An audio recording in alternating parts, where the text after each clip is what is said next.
ভারতবর্ষে এ ধরনের সিচুয়েশন হবে ভাবতেই পারি না।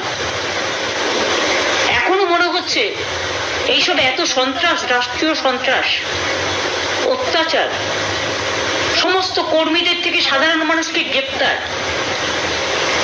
হাজার হাজার মানুষের হকার উচ্ছেদ, তাদের জীবন জীবিকা যা দিয়ে তারা সংসার চালাতো, আজকে তারা প্রত্যেকে অসহায়, দুর্বল মানুষের ওপর পীড়ন হচ্ছে, তারা নিষ্পেষিত হচ্ছে, তারা শোষিত হচ্ছে,